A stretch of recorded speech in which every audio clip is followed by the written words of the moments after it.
اوكي بلشت. Ok, parfait. مدام، Oui? ميشيل كروكي هو الاثنين كروكي مخصصهم لبعض. Non, non, séparé. Ma bije Osawa. Bije, il y a États-Unis, il y a Brésil. اوكي ماشي. Voilà, une fois terminé, je vous envoie tout. Ok, اوكي. on est 19. Yalla. Fazan, je vais répéter le modèle culturel. Ma بعرف أي متى أتى. Mine on fire. بعتقد داني. Dani. Dani. Un instant.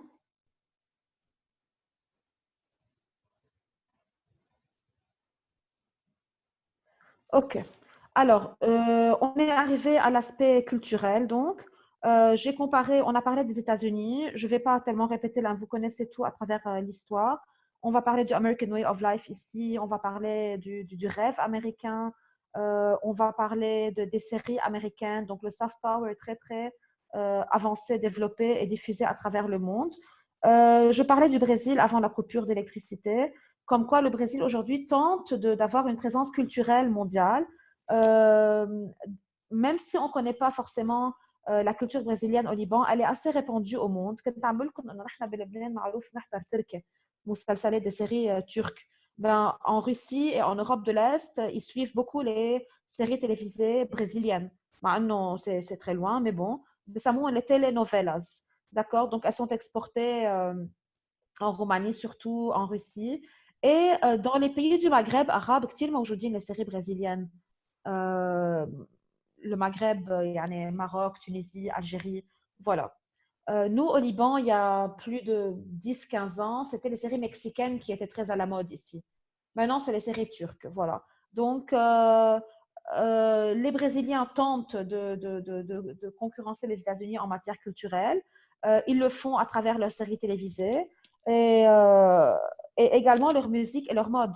Euh, les Brésiliens tentent d'être aussi présents à travers plusieurs événements sportifs, comme par exemple la Coupe du Monde qui a eu lieu au Brésil en 2014, Masalan. L'équipe de foot brésilienne, c'est déjà une équipe légendaire. Donc, si on veut parler d'aspect soft power du Brésil, on va forcément mentionner leur équipe de foot, Pelé, etc. Vous connaissez le fameux joueur Pelé. Voilà. Et les JO ont également eu lieu au Brésil en 2016, les Jeux Olympiques.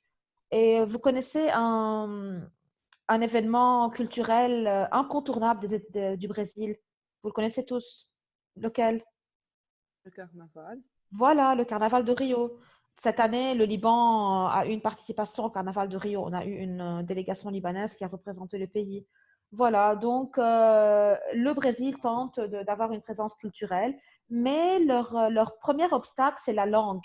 Parce que quand même, le portugais peut parler à travers le monde, contrairement à l'américain, à l'anglais. Voilà. Donc le portugais est une langue pas assez parlée au monde.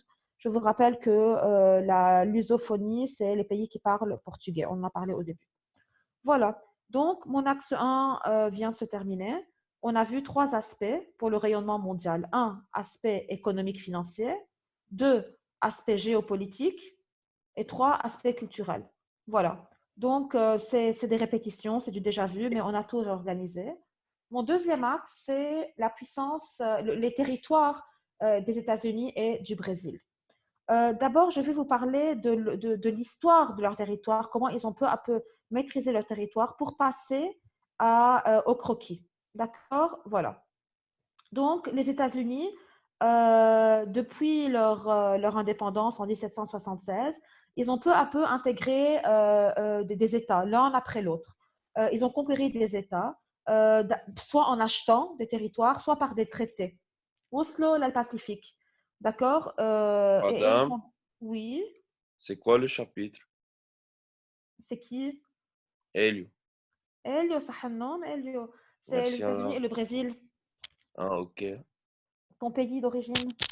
Oui, merci. Voilà. Donc, je parlais du territoire américain qui a été acquis au fur et à mesure depuis leur indépendance jusqu'à aujourd'hui, à travers plusieurs traités, parfois achats. Euh, et ils ont pu conquérir ainsi des terres agricoles. D'ailleurs, c'est le grenier du monde en blé, les États-Unis. On va le voir un peu sur la carte après. Bon, ils ont pu avoir leur territoire en battant plusieurs civilisations. Ils ont repoussé les Amérindiens, ils ont repoussé les Mexicains, tout ça leur a permis de devenir aujourd'hui les maîtres d'un pays qu'on appelle aujourd'hui un pays continent. Là, si on voit sur le croquis, ben, l'Amérique du Nord est quasiment dominée par les États-Unis, côté territorial, aspect territorial, évidemment.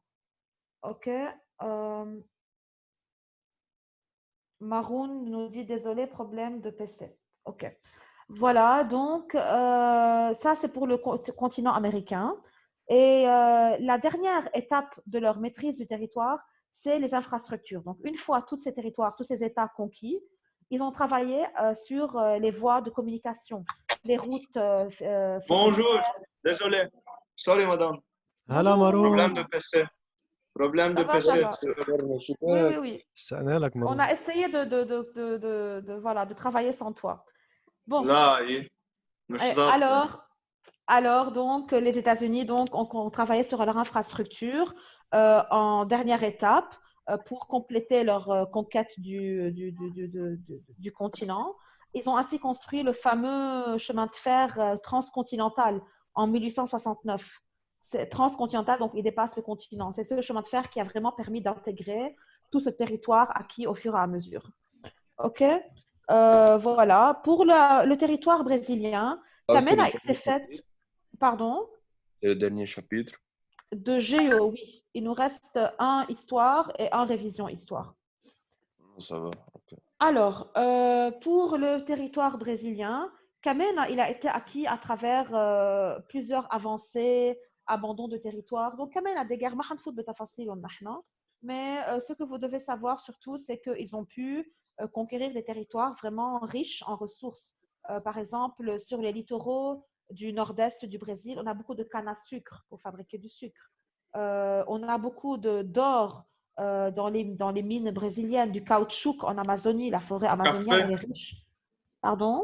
Café. Du café, tout à fait. Le café, c'est au sud-est du Brésil, le coton, etc. Voilà. Donc, jusqu'à aujourd'hui, le Brésil n'a pas mis en valeur tout son territoire, malgré toutes ses richesses. On va le voir après sur le croquis. OK? Et il faut savoir que le Brésil a deux capitales, une capitale fédérale et une capitale économique. La capitale fédérale, c'est Brasilia. Brasilia. هذيك ريو جانيرو. Madame, Voilà, oui. ريو دي جانيرو. Sao Paulo, Sao Paulo. Oui, qui a Ah. dit madame? مسموع صوتي؟ اوكي. مدام Oui. كان بدي اسالك الامريك دي نور هن اكتشفوها مع كريستوف كولومب، طب امريك دي سود كمان اكتشفوها معه ولا كيف؟ L'Amérique du Sud, c'est eux, l'ironie du sort, c'est eux qui ont découvert l'Amérique du Nord.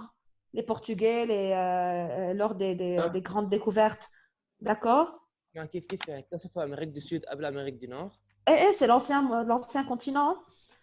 Le Portugal et l'Espagne, donc les pays européens, ont pu découvrir l'Amérique du Nord. D'abord, ils sont allés en Amérique du Sud, mais c'est l'Amérique du Nord qui a été découverte. اوكي. D'accord? مدام البرازيل أصلا برتغالي ما هيك لنوار دي برتغال. صح, tout à fait. برازيلي سو نوار؟ Oui. تتربع. Il y a de toutes les races, mais ils sont très foncés de peau pour la plupart. Voilà. Donc, ça, c'est pour le territoire, l'acquisition des territoires. Comment peu à peu, ils ont pu acquérir ce territoire-là. OK? Voilà. Là, on va voir sur le croquis le territoire américain et on va le comparer au territoire brésilien. Je vais... pas de problème. Là, je vais vous faire share du croquis des États-Unis. On va essayer, attendez. مدام بلشت 8:30 على القد. J'ai attendu une dizaine de minutes. اوكي منيح حقك ما ضيعته كثير.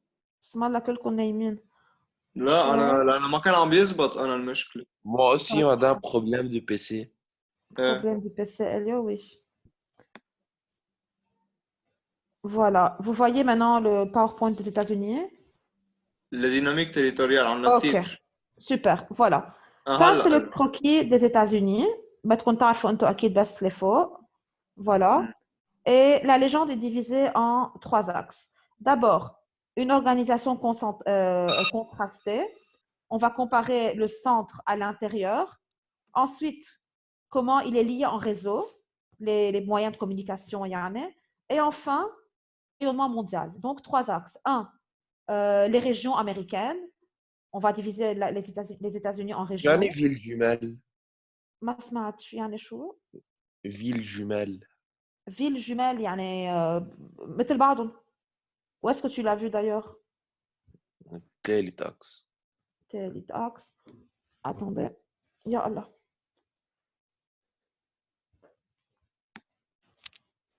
Ok, alors je répète les 3 axes donc.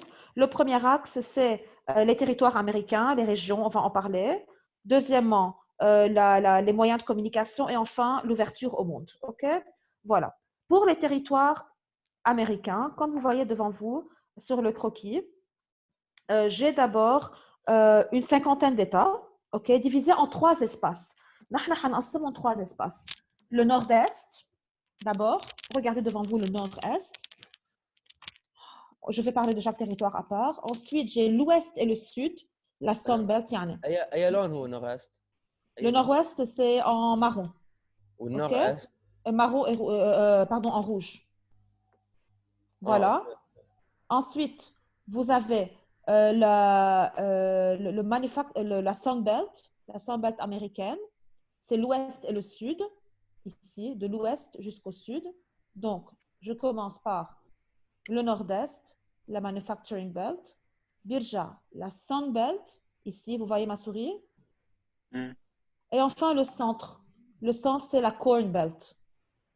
OK? Donc, 3 répartitions. Manufacturing Belt, comme le nom l'indique, manufacturing, c'est là qu'on a la plus grande production. D'ailleurs, c'est sur le littoral. Donc, ouverture mondiale. Birja عند Sun Belt, comme le nom l'indique, Sun Belt, donc tourisme, littoral. أصلاً شو عندي هون مناطق؟ Los Angeles, Houston, Miami, البحر, voilà. Et la Corn Belt, corn, زراعة le blé, etc. Donc, on est كل شيء زراعة. On va parler de chaque partie à part. D'abord, j'ai le nord-est que j'appelle la Manufacturing Belt. C'est le cœur des États-Unis. C'est là où se trouve la mégalopolis. Voilà, la Boss Wash de Boston à Washington, vous voyez? Voilà. Donc, c'est la Manufacturing Belt. Ça inclut New York, Philadelphie, Baltimore, Boston, Washington. Donc, c'est le centre du pays et c'est le centre du monde parce que là-bas, on retrouve l'ONU, la bourse de Wall Street, le White House, le Pentagone, les États d'affaires. Donc, le monde est régi depuis cette mégalopolis-là. OK? Ensuite, je passe à l'ouest et le sud. L'ouest et le sud. C'est la Sun Belt. La Sun Belt, c'est la région la plus dynamique du territoire américain parce que c'est une région très ensoleillée, très prisée par les touristes. On l'appelle d'ailleurs la Sun Belt pour cette raison-là. La Californie, c'est l'État le plus peuplé des États-Unis. La Californie, qui se trouve en pleine Sun Belt. Et il a le premier PIB, d'ailleurs, parce que les principales métropoles américaines se trouvent en Californie. Los Angeles, San Francisco, Silicon Valley, voilà. OK? Voilà, donc là, j'ai la Californie. OK? Et je passe enfin au centre. C'est l'agriculture, la Corn Belt. Corn, c'est là qu'on l'appelle le grenier du monde en blé, le grenier à blé du monde, d'accord? C'est les grandes plaines. La chaîne, le relief qu'on appelle les grandes plaines américaines, c'est là où on cultive le plus de blé au monde. Le Samoa, donc le grenier de blé du monde. Voilà. Donc ça, c'est pour le territoire américain. هذا لازم تعرفوه بأول axe بالكروكي. OK? Dans mon cours, le premier axe, c'est le territoire américain. Dans le croquis, c'est le premier axe. Deuxième axe du croquis, les réseaux de communication. Vous avez les métropoles principales à échelle mondiale, les métropoles mondiales. Les voici, les métropoles mondiales, Los Angeles, Chicago, New York et Washington, D.C. Pourquoi j'ai mis Washington, D.C? Là, le White House, à qui c'est les métropoles mondiales. Ensuite, j'ai les métropoles secondaires, Phoenix, Denver, etc. Vous devez connaître quelques-unes. OK? Ensuite, j'ai la mégalopolis. En formation cœur culturel du pays. c'est un plus pour vous. Parce pour ne pas vous tracasser la tête, vous pouvez l'enlever. Si vous la mettez, Akid, c'est favorisé. Donc, on a la mégalopolis qu'on connaît, la Boss Wash, et on a une mégalopolis culturelle en cours de formation. D'accord? Voilà. Donc, tout a été dit pour le territoire américain. Ah, l'axe 3. L'axe 3, l'ouverture mondiale, l'ouverture au monde. Akid, ils sont ouverts par les façades maritimes. Les voilà. Façade pacifique et façade atlantique. D'accord? Ils sont ouverts au monde à travers des régions transfrontalières, il y en a à l'Hdoud, en Canada ou au Mexique. C'est là qu'on a les villes jumelles, les villes jumelles américano-mexicaines. C'est des villes qui coopèrent ensemble sur tous les plans. D'accord? Twin Towns, voilà. Donc, voilà, j'ai les hubs aériens. Et oui. Maintenant, il y a un mur. Oui, maintenant il y a un mur, mais j'en parlais l'autre jour, je ne sais pas si c'est dans votre classe, que ironiquement, les Mexicains demandent aujourd'hui d'empêcher les Américains de rentrer chez eux à cause du coronavirus. Eh, madame, dans notre classe. Voilà. من يومين مش notre classe. 100%. Donc ça, c'est pour le territoire américain. Je vais vous projeter maintenant l'autre croquis pour le territoire brésilien. Attendez. آخر كروكي هذا ايه اخر واحد برازيل هلا ببعثهم اياهم كلهم بس هاينين. كثير هينين. Vous voyez maintenant le Brésil? نو عم تفوت على هلا ما بيان؟ نو. نو لازم تعمل سكرين شير للباوربوينت يعني. ما نو. هلا ايه بيان. هلا. Ok. Voilà. Donc, les dynamiques territoriales du Brésil. Maintenant, on va commencer à parler du territoire brésilien. Qui fait qui manufacturing belt, sun belt, etc. Voilà. Le territoire brésilien, il est divisé en 3 parties, le nord-est, le sud-est et le centre-ouest. OK? D'abord, pour le nord-est, c'est la région... Attends, je vais vous traiter sur le croquis. Voilà. Le nord-est. Le nord-est, c'est la région la plus pauvre du pays. OK? Retard de développement, tous les facteurs de retard de développement se trouvent là-bas. Sécheresse, le climat ne les aide pas du tout. Beaucoup de sécheresse, beaucoup de pauvreté, beaucoup de bidonvilles là-bas. D'accord? Par contre, on a du pétrole. Donc, si jamais on développe le secteur pétrolier, on peut vraiment enrichir cette région. D'accord? Donc, voilà. Le nord-est, on est surtout à Recife. السوداست أحسن شيء. Pardon? السوداست أحسن شيء فيها ديبور وليتورال ومن شغله. Tout à fait, tout à fait. Je vais passer tout de suite au sud-est. C'est la région la plus dynamique. Vous l'avez pris ce croquis en seconde, n'est-ce pas? Non, madame مش جالسين شيء شغل. لا لا ما مش عملنا شيء. انتوا- J'étais pas avec vous, j'étais pas coordinatrice là. عملنا 4 chapitres ب 3 chapitres. Oui, non, j'ai oublié. Hala, je leur donne en seconde le Brésil, mais j'étais pas là quand vous étiez en seconde. Ok. La chance. Alors, mais avec le nouveau programme, ça a changé. Mais bon. Le sud-est, c'est la région la plus dynamique du Brésil, la plus peuplée du Brésil. Fia Sao Paulo, d'ailleurs, Rio de Janeiro, donc Porto Alegre. Fia les métropoles les plus influentes du pays. Voilà. Et beaucoup d'exportations ici. D'ailleurs, ils sont ouverts à la façade maritime. OK? Et enfin, je vais passer au centre-ouest, l'Amazonie. Le centre-ouest et l'Amazonie. Donc, l'Amazonie, bon, elle est de plus en plus transformée aujourd'hui à cause des fronts pionniers. Vous savez, c'est quoi un front pionnier? On en a parlé. ايه مدام فروم بيونير لما ناخذ من التير اجريكول مش نعمر. Tout à fait, voilà. Donc, agriculture intensive. Voilà, le front pionnier, c'est quand je déboise les forêts pour les transformer en ressources agricoles. D'accord? Voilà. Bon, c'est un peu le sort de l'Amazonie aujourd'hui et du centre-ouest. Enfin, on a divisé la région en 3 parties. 1, le nord-est, la région la plus pauvre. 2, le sud-est, la région la plus dynamique. Et enfin, le centre et l'Amazonie en voie d'intégration. OK? Pauvre, voie d'intégration, riche. Haïda awal axe bel croquis. Dans mon cours, c'est fini pour le territoire, c'est ce que vous devez savoir. Pour le croquis, haïda awal axe عملناه. تاني axe, Camena, les pôles principaux du Brésil. On a les métropoles à influence mondiale. On cite Rio de Janeiro, on cite Sao Paulo. On a les métropoles à l'échelle nationale, Porto Alegre, Salvador, etc. Ensuite, nous avons le territoire qui n'est pas complètement maîtrisé. Matalan, on a des axes de transport présents, oui. On a des voies fluviales sur l'Amazonie et des fronts pionniers, mais pas complètement maîtrisés. Les fronts pionniers qui progressent, de l'Amazonie ici, flèche talatour, donc on est en train d'étendre les terres agricoles. On est en train de grignoter les espaces verts pour faire des terres agricoles ici. Vous voyez? C'est ça les fronts pionniers en vert, les flèches vertes. Et enfin, mon troisième axe, c'est l'ouverture mondiale, comme avec les États-Unis. Ouverture à travers les façades maritimes, que voici. Première façade atlantique, deuxième façade. Ouverture à travers les régions transfrontalières, évidemment avec les pays frontaliers. Et à Hamachi, les États membres du Mercosur, qui sont les partenaires exclusifs du Brésil. Voilà, donc on a tous les États membres du Mercosur, à qui il faut connaître les pays limitrophes. D'accord? Donc, moi, tu مدام sur هون quelle carte? مدام ميركوسور مش بس بالبرازيل. Non, non, c'est l'Amérique latine. Mais le Brésil est Eh le oui. leader du Mercosur. مدام D'accord? فينا كمان نحكي عن اللي حكينا عنهم زلايا و 100%, on en a parlé quand tu n'étais pas là. اوكي D'accord? ماشي Mais s'il vous plaît, il faut retenir les pays frontaliers. D'accord?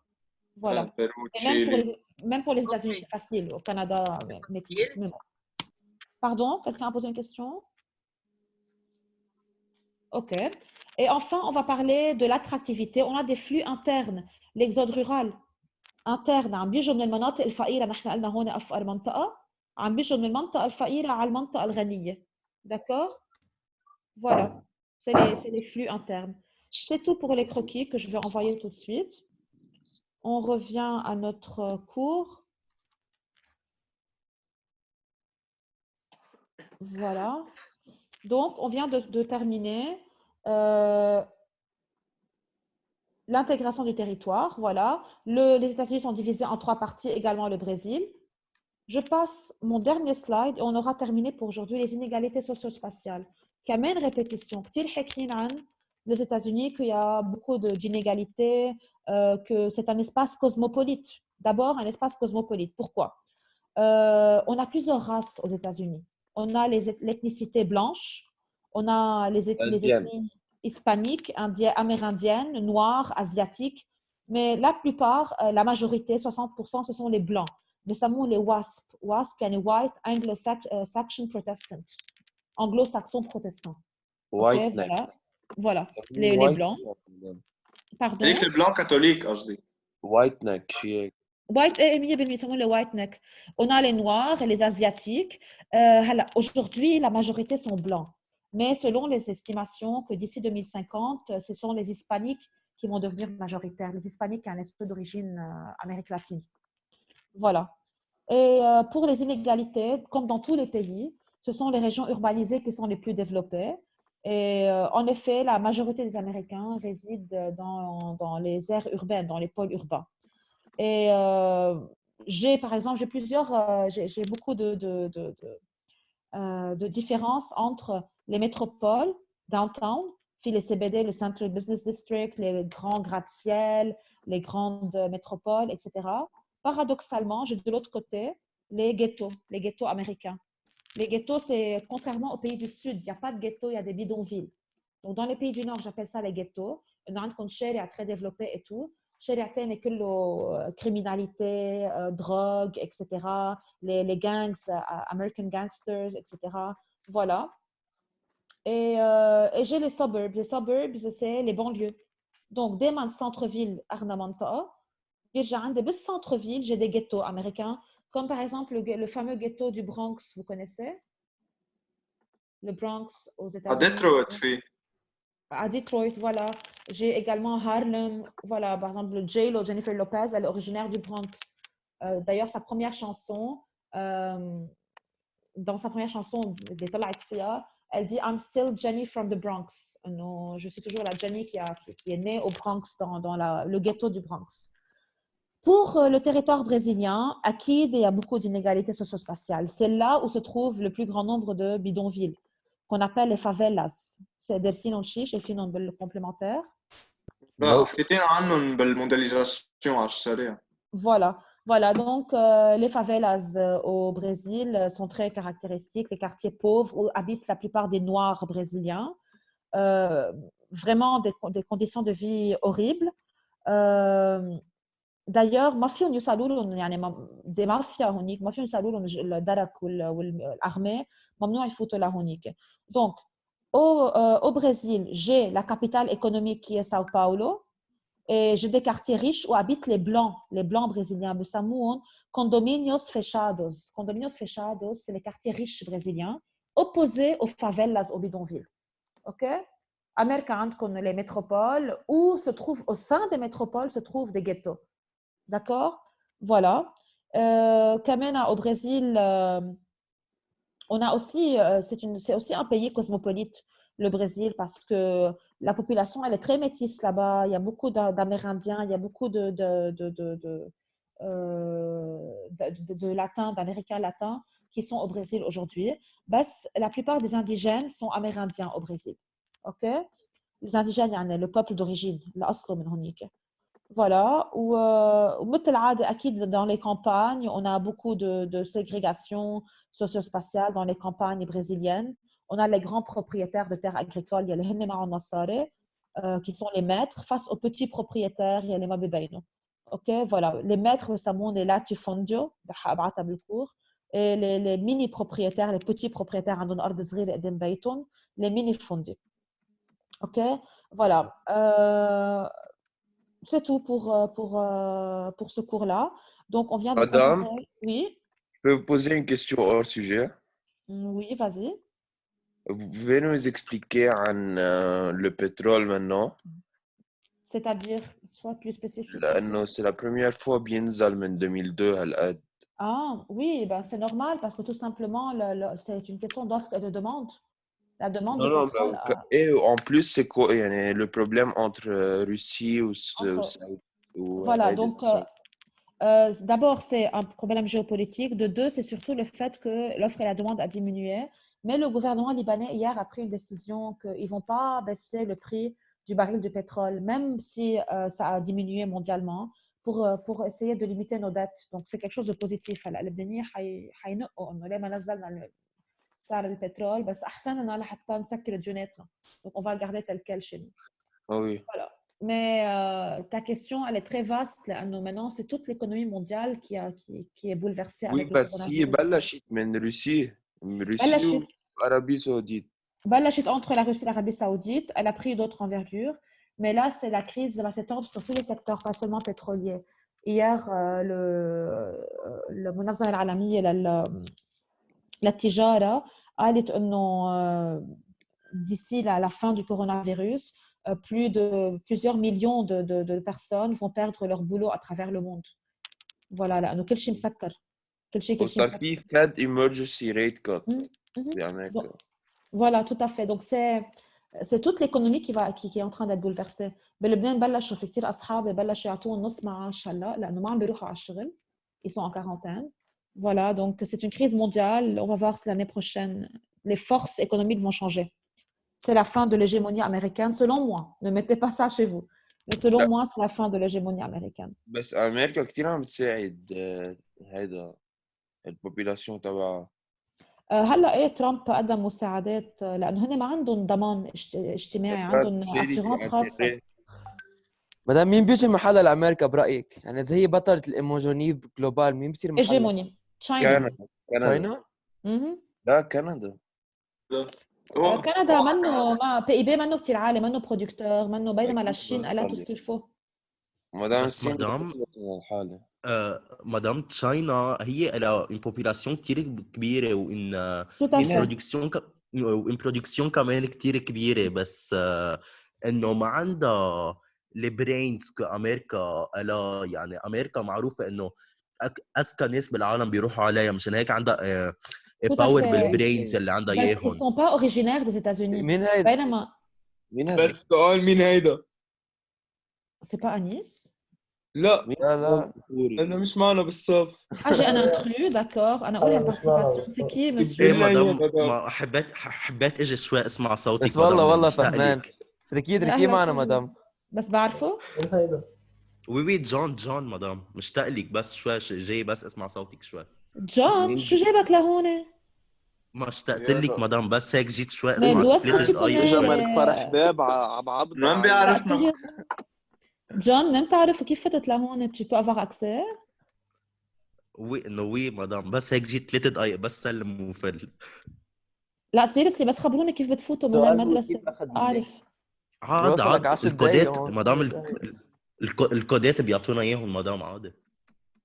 إيه بس أنا كل ما أفتح تشات جديدة بكود جديد لينك جديد هيك ما بعرف انا فتت على اللينك العادي الجنرال. داكور أوكي بون جيت سلم أوكي وفالل.